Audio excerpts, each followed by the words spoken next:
So here I am at President George Albert Smith's grave right there. He has my wife's birthday, April 4th. Next to him, November 5th, which is one of his wives. I haven't even searched or family searched most of these yet.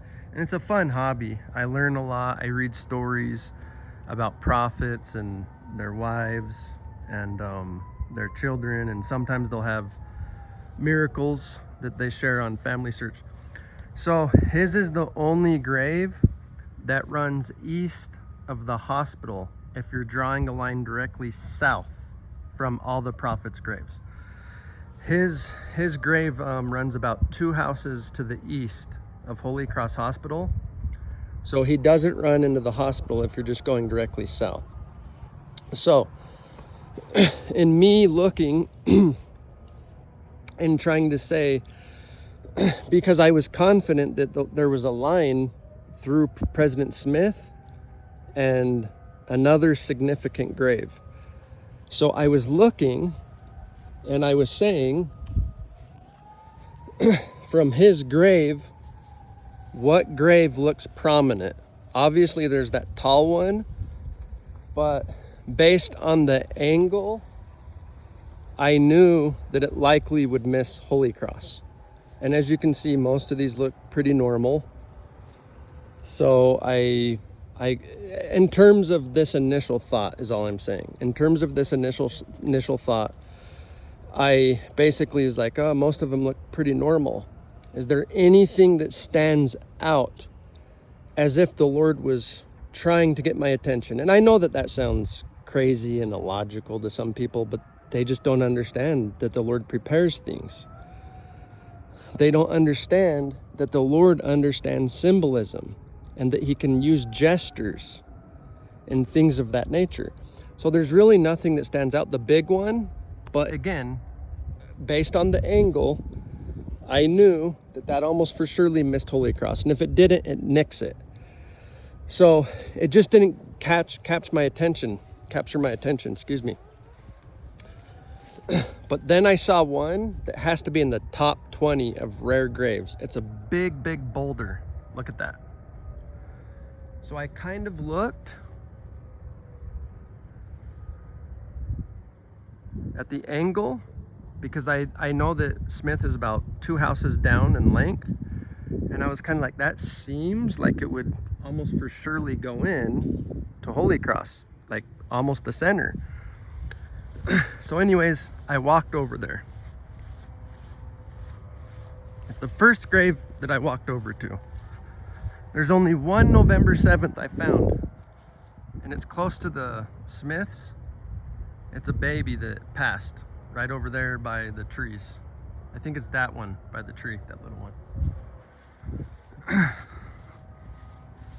And no, that does not form a line.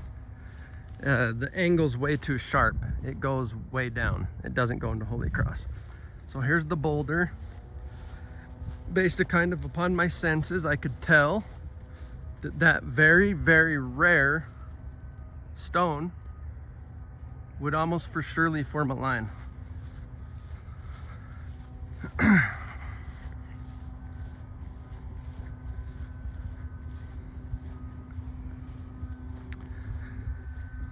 I know the doubters are gonna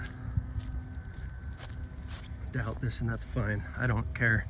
The more they doubt, the stronger I get. They don't understand my personality and how the Lord works. Hiram Clausen. His son was an apostle, New York, where I served my mission. November 7th. There's a Spencer right next to him. 2 Spencers, because that was the last name, so this person had the middle. So Spencer W. Kimball was at Holy Cross 8.5 months after my birth, calling Elder Maxwell. I don't believe that was a coincidence. And yes, I do believe that represents a birth, 8.5 months. I believe that. This There's a lot of unique graves in a sense, but the problem is there's a lot of similar graves to them. For example, look at that. That's not unique. Neither of those. The reason why is there's too many just like it. There's too many. So now, if it was like a super huge one, I could say that that is interesting, but there's a lot of super huge ones. There's Grant. There's a super huge one right there. That's not a church leader. There's that one, right? And I swear to you, that was literally the thought that I had. I said, is there one that stands out as very rare, as if the Lord was trying to get my attention to show me the line? Now, this is interesting because all the other lines, they go more at a southeast direction. This is going at a southwest. And I knew that based upon the fact that Smith is about 2 houses down to the east of Holy Cross, if you're just drawing a line south, as I've stated. And some people, they want to discredit, they want to say Aaron's grammar, Aaron's anxiety, yada. If you think about it, nothing they're saying even makes any sense. Oh, God is a God of this, God is a God of that. God is a God of miracles. And he's a God of planning and order. And he will plan some of his greatest redemptive miracles. He will do it. I don't care what anyone says. If you don't grasp that, is the Spirit really in you? At least on some level. If you don't have that fire that the Lord of the universe, who carried out the infinite atonement, isn't going to produce some of his greatest miracles. I don't care about leadership.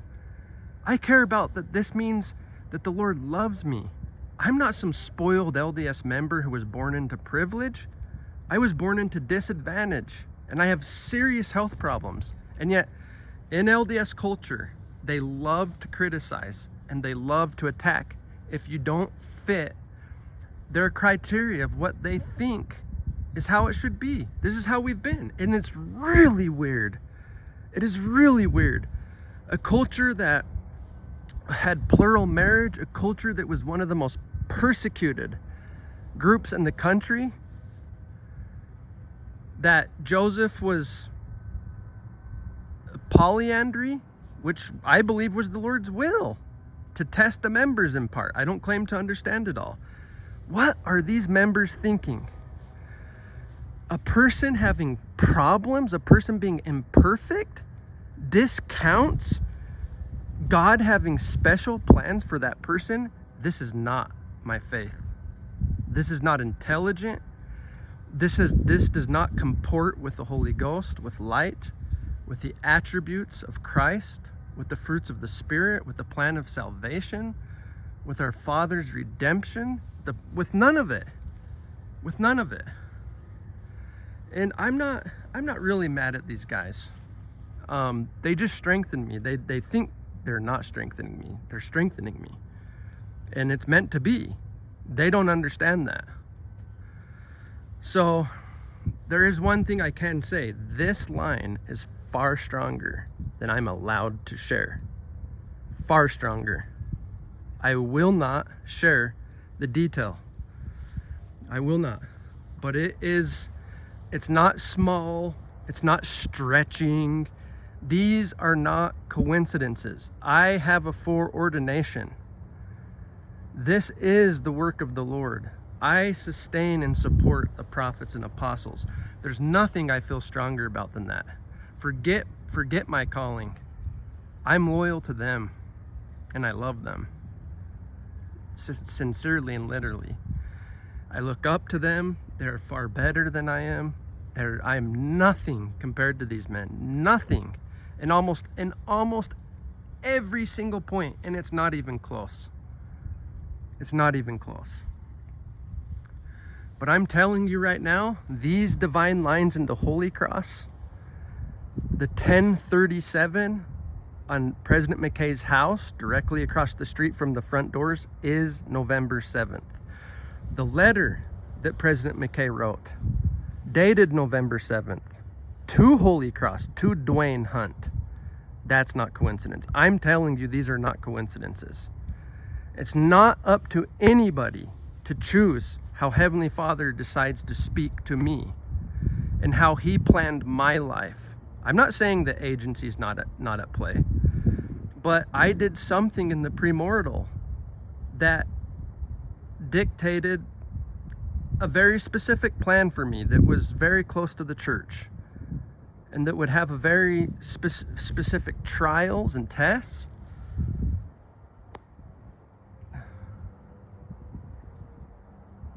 And blessings, and that I would be of service. It's just the members of the church sometimes are weird, and you have to wonder why they're so weird. They literally would attack Joseph Smith, all while talking a good gospel game. Let me tell you something. I'm nothing. I love the prophets and apostles of this church. I love the presidents of this church more than anyone. I believe in them with all my heart. My calling doesn't matter, whatever it is. And concluding something on the basis that it's too hard to believe says more about you than anyone else. It says basically that you have a lack of certain attributes.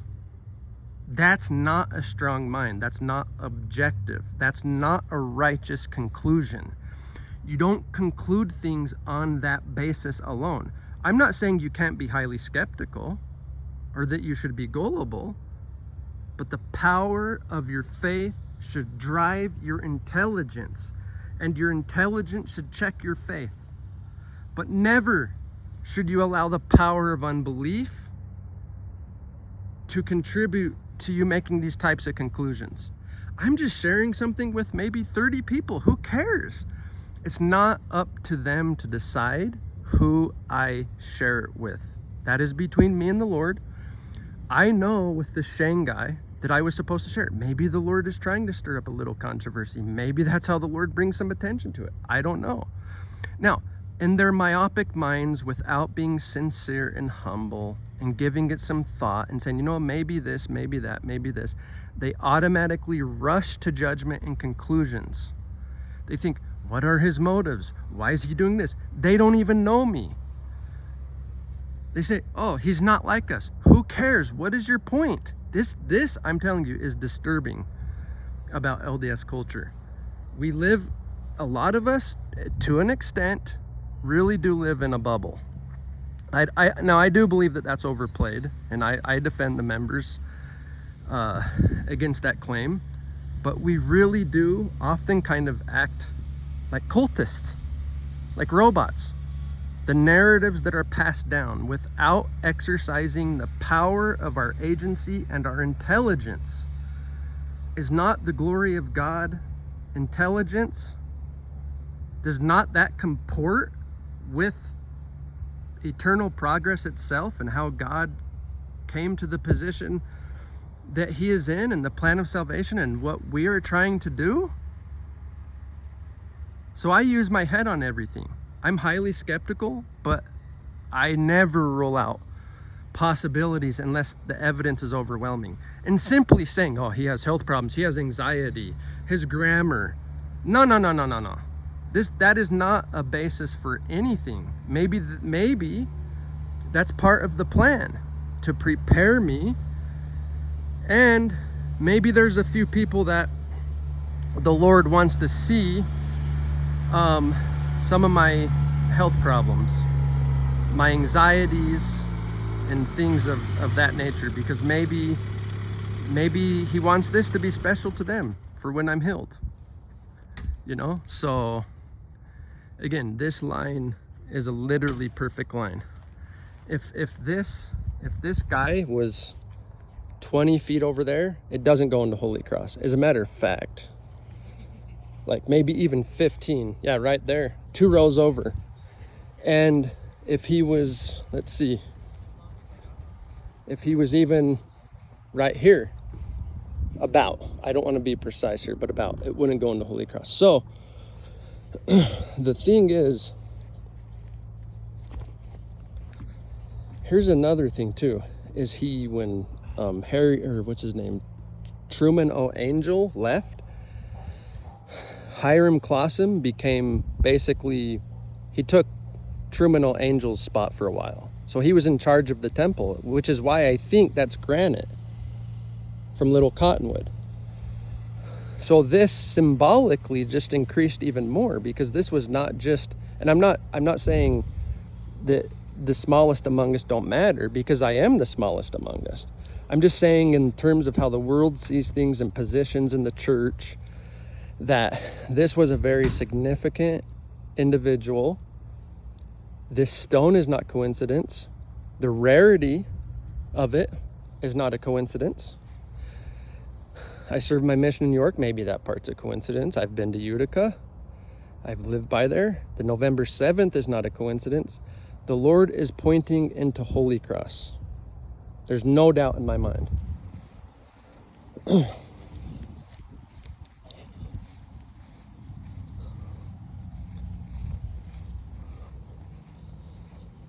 There's too many members that look down on people because they're different or whatever. And I'm grateful. I'm being serious too, that the Lord is giving me a different experience, which I believe was according to his design. Here's so from him, here's two 1980s. One has a Ron pattern, like my name. Easily could be coincidence. By the way, they probably misunderstand me when I'm preliminary judging some of these. Oh, look, it has my middle name, Madison. Okay, this could be a coincidence. I think it's the Lord confirming that line. The reason why, and I forgot which one, I have to come back. Anyone could family search these. I think it was one of these has a November 7th. Let me just make sure. Yeah, one of them does. It's either right here.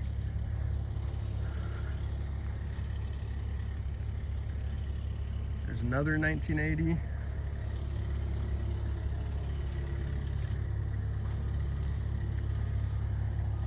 They simply interpret anything that doesn't make sense to them as chaos. And some of my stuff is chaos, I admit that. But at least I'm gonna be humble and honest about it and open. Some of my stuff is chaos. I forget things a lot because of my vertigo, because of my health problems. I lose my focus. Yeah, so it's either this one, Mudge, Lila, but actually I'm pretty sure it's one of these, November 7th. I just happened to family search those three, but I'll do it later, because it's not these over here. November 6th, no, it's not these, they have dates. Yeah, it was one of those right next to the 1980. Just happens to be the only November 7th that I found in this area, right next to that strong 1980 with a Ron pattern, and the Madison, which is my middle name. There's literally a November 7th next to two 1980s. I just believe that that's the Lord simply saying, yeah, this is a line from Hiram to George Albert Smith. Look, the members of the church, man, I'm telling you, they're wrong. So many of them, too many of them. This kind of the good old boys club, the establishmentary. The Lord is gonna crack that more than they think. Think about this. When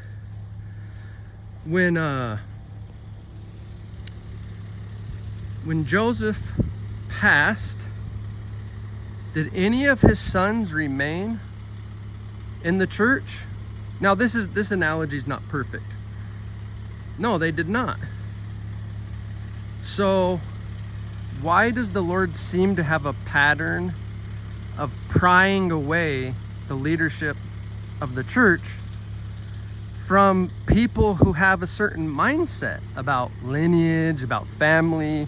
And by the way, there is a lot of truth to that. It's just it has to be understood correctly within certain confines. We take it too far. So the Lord has a pattern. Some people will just claim that was a coincidence. They'll just claim, oh, they had their agency. No. That was in the Lord's plan.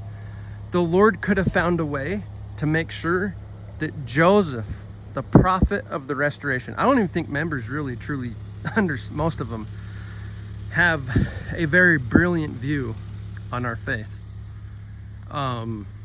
It's kind of robotic, but the Lord could have easily made sure that Joseph and his sons, or his sons after his death, remained with Brigham. He could have found a way. He could have found a way. He could have took Emma. It wasn't the Lord's plan. The Lord has a pattern. This is the Lord's church. This is the Lord's work. I have a strong feeling that he doesn't like some of the traditionalism. And it wasn't just maybe a member or two of his family that was stuck on lines, and maybe Samuel Smith was going to take the reins or something like that. It was that a lot of the members would live through that idea, that stubbornness, that kind of pride. And look, I'm nothing. I don't even care, man. I do believe that I have what it takes. I believe I'm different. And I don't believe that's prideful. I'm being sincere. I believe that I have something. And I believe I'm made of fire like almost no one. And when the Lord heals me, it's going to be shocking. Shocking. It's not just the miracle. It's the fire. It's the kindness. It's the compassion. It's the passion that comes out of me. I'm bold. And they'll try to trap. They'll try to do all the stuff that was done to Joseph, and these are members of the church, of course. They'll try to do all the stuff that was done to Joseph Smith. People do this to people all the time. In the church, out of the church. It's not just me, but it's human nature. And they'll try to do the same things to me.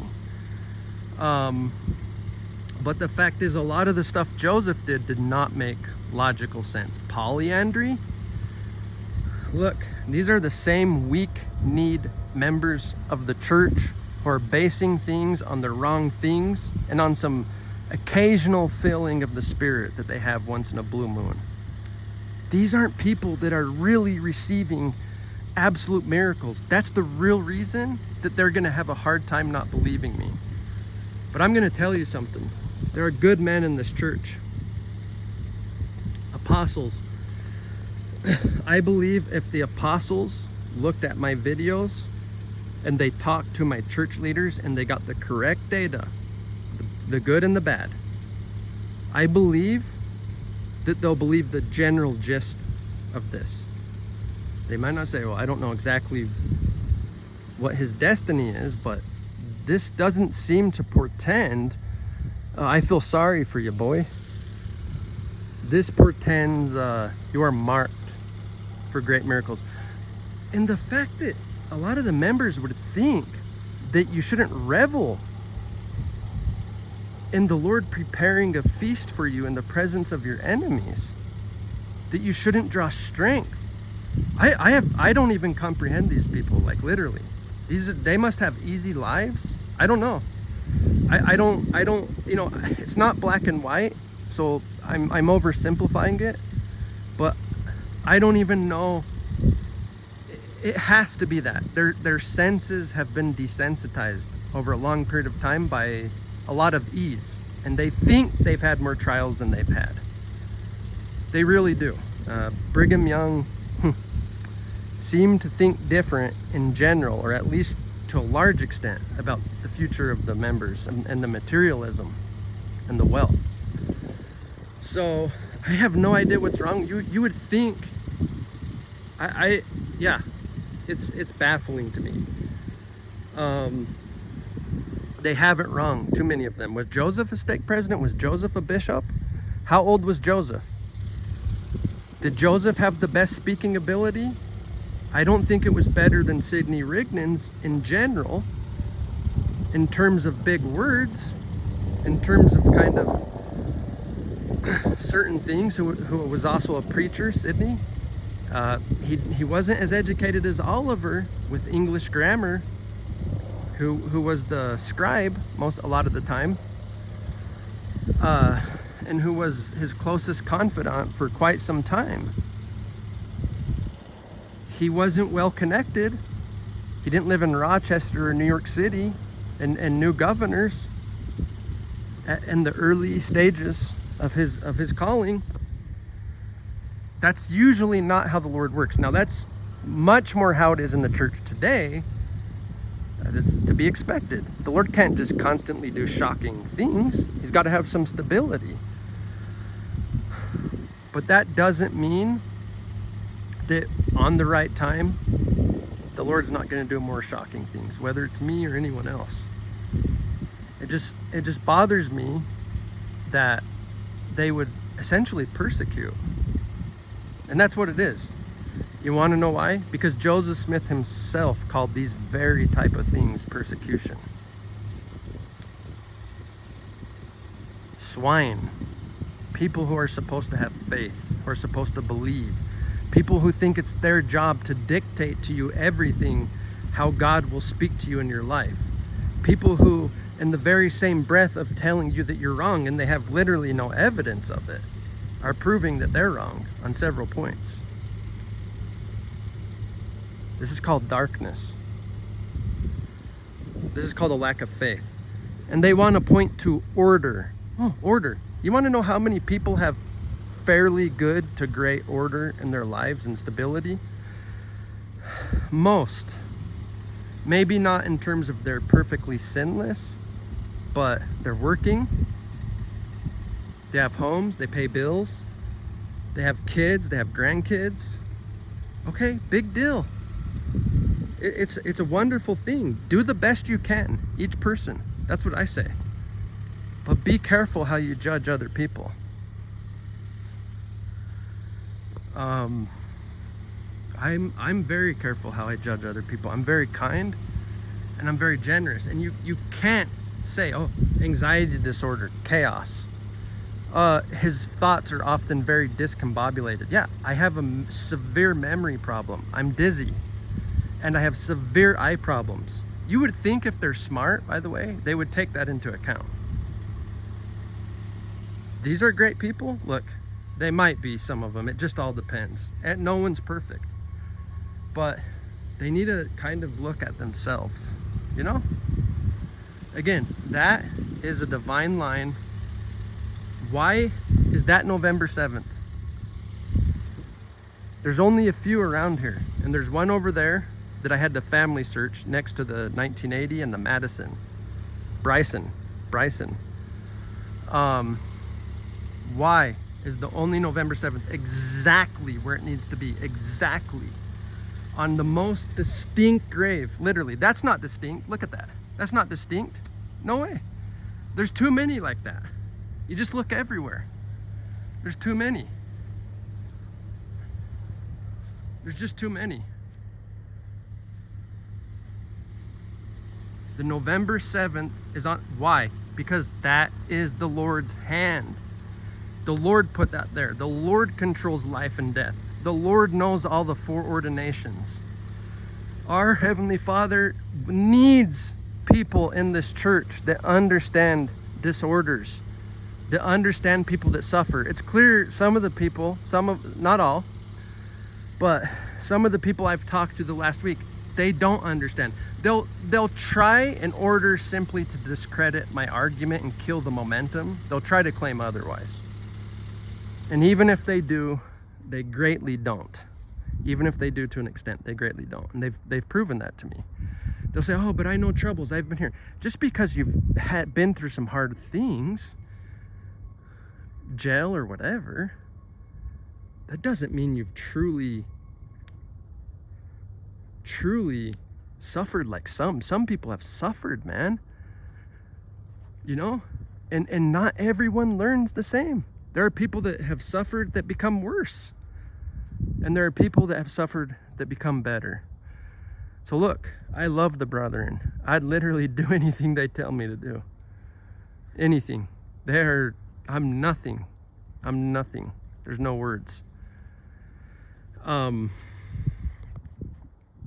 I know these are of God, and I believe that these types of stories would excite the prophets and the apostles, literally. I do. And this, I've shared little with you guys. Little. I've shared very little. Trust me.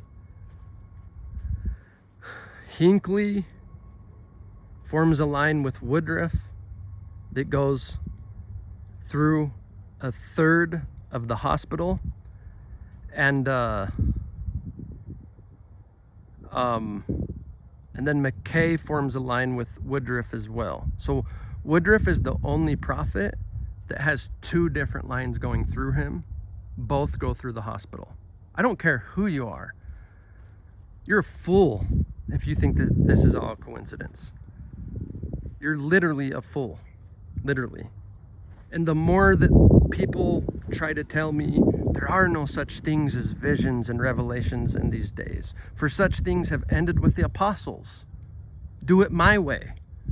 God is not speaking to you. I'm telling you right now. I'm even more confident. They have no clue. They have no clue. This is pure objectivity. I've seen no angels. I claim no dreams. Nothing. I have no lie. I think that that's clear, that I'm not lying about this. Now, whether you want to believe that that I'm reading into it, that's fine. But you can't call me a liar. You can't say, oh, he claimed to see angels. I've never once seen an angel. I did hear what I thought was the voice of God when I was about 20. I don't even know if it was that. And I don't even know what it said. I've never put much into it. So, and that's when I was unusually close to the Spirit. These people, they don't understand that the Lord works in one eternal round. He could easily be trying to show some people my weaknesses, my anxieties, my disorder, so that when he puts me back into disorder, the miracle is manifested. That could be part of what he's doing with me. There needs to be lives like mine. This is critical. This is critical for the good of everybody. There has to be lives like mine that are publicly displayed, who fell in the worst way, who were born into disadvantage, who were abused, who lived on the streets, who did lots of drugs. There has to be lives like mine. It's critical. The Lord knows this. There has to be miracles. There has to be shock and awe. There's going to be. How the members, the ones at least that claim to be big dogs in their thinking and intellectuals and spiritual giants that they seem to indicate, how they don't kind of at least have a sense of this and aren't excited about it. And I don't know. So they think that everything has to be perfect for years and years and years. Look, not one of these guys could guess my motives correctly, nor my designs, nor the Lord's designs. They don't believe that my sharing it with them is meant to be, and they're wrong. It was meant to be. It was for a reason, and all it did is strengthen me. And whether later they see me healed and are astonished and I become great friends with them and they apologize and say, brother, you were just suffering and wanted to share with us something that you really can't truly fully share with anyone, and that no one's going to fully understand, and that you were going through a fire of fires. I don't know. I don't care. I do hope I'm friends with some of these guys later. I hold no unforgiving towards them. They've not done anything super serious, but I do think it's pretty shocking and disappointing that These are members of the Church of Jesus Christ of Latter-day Saints, and that feeling and power of faith is not what is emanating from them. It's pharisaical from some of them. And I'm oversimplifying because that's not entirely the case. It depends on the person. Sometimes there's a mixture. No one's perfect. I'm far from it. But I'm just trying to get us thinking.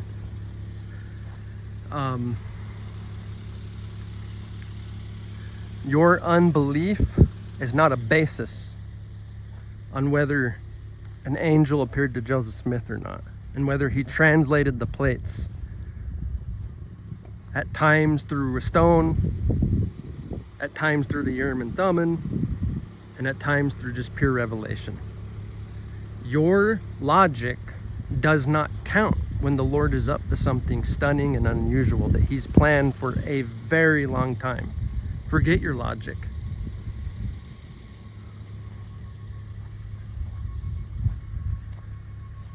No one has the right to tell another person how the Lord speaks to them. If it's lifting them, if they're suffering, if it's giving them strength and energy and purpose and confirming things, it's wonderful. There's a lot of people that have bad habits in this church, including me. This is therapeutic. This is beautiful. There's no words I can explain how special this is to me. Why would anyone try to tear that down? Not just to me, but to any member. Any member.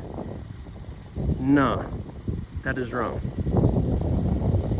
That is wrong.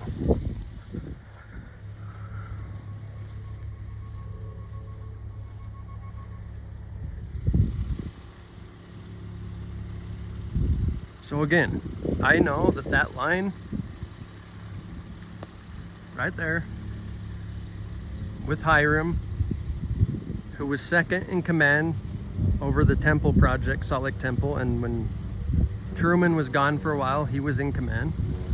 With the November 7th, and by the way, the temple has the Aaronic side of my name with 7 stars. 7, my birthday. I don't read too much into that. Yeah, I've wondered, but I've never ran with it. It's just too much for me. I don't care what anyone says. The members of this church don't understand how grand the Lord's plans are. That includes some of the lives that he's going to raise up. And if they're horrible and judgmental and this and that says more about them. That says more about them.